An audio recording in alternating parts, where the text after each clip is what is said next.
She wasn't born to be queen, but she died as one of the most quietly influential monarchs this country has ever known. She reigned for almost 3/4 of a century as the world changed around her. She was a symbol of unity in good times and bad. Successful because she knew her unique place and she understood it. The act of being there, of being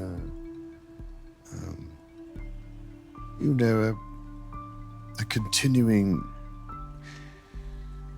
reference point of stability and endless duty is something that I think is of the greatest importance. It was really about service and her definition of service, and that was a lifetime, literally 24/7, 365 days of the year. It was never something you could turn off and turn on. It was there all the time. It is so strange to almost everyone in this country that she is no longer queen. It will take a long while to come to terms with that. I declare before you all that my whole life, whether it be long or short, shall be devoted to your service and to the service of our great imperial family to which we all belong. As Queen Elizabeth II, she reigned over more than 135 million people, and as head of the Commonwealth, 1/3 of the planet's population.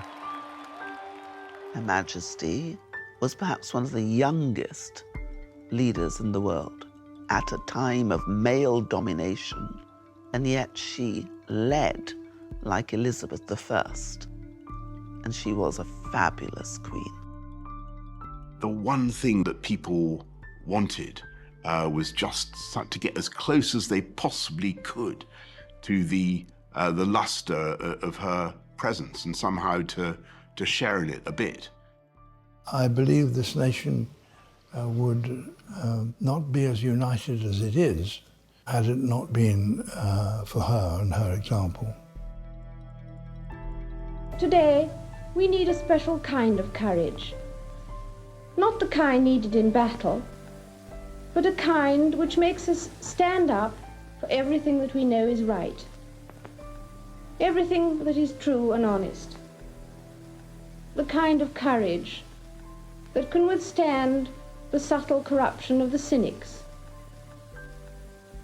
so that we can show the world that we are not afraid of the future.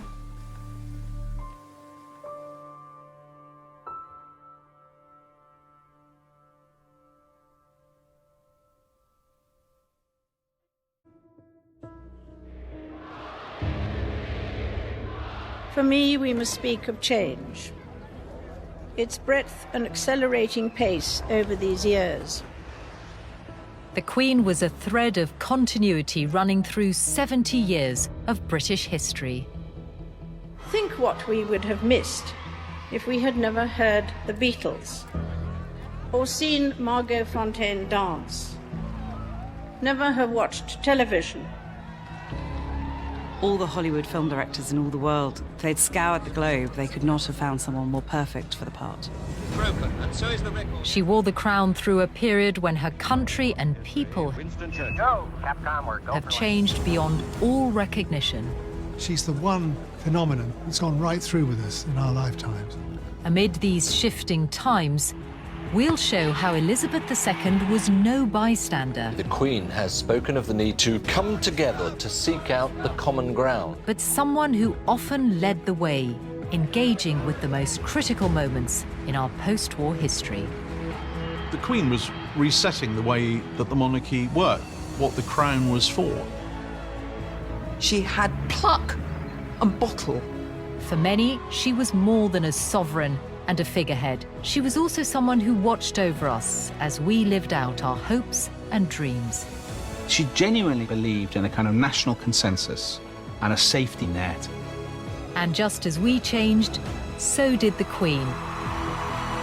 Her time echoed our transformation. Change has become a constant. The way we embrace it defines our future.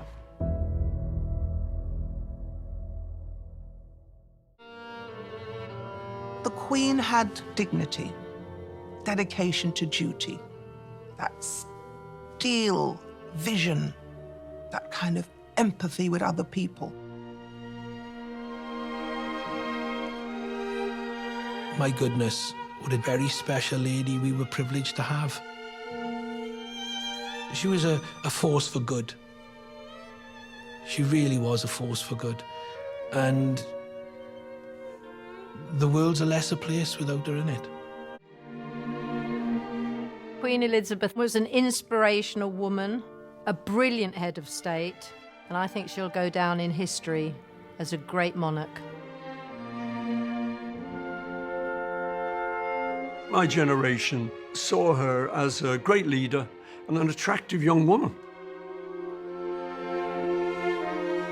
An inspiring, selfless person who always put the country first. When Princess Elizabeth became Queen in 1952, Britain was a very different place. During her long reign, we experienced radical social, political and technological change. The Queen had dedicated her life to the service of the British people and the Commonwealth. And beyond question, that is what she's done. People will remember Queen Elizabeth II. She was somebody who had that great feeling for duty. The Queen, she was like a film star to us, a very sort of gracious, noble film star. Yet through it all, Queen Elizabeth kept calm and carried on. A reassuring presence through one of the most extraordinary periods of our history. This is the story of the Queen and us.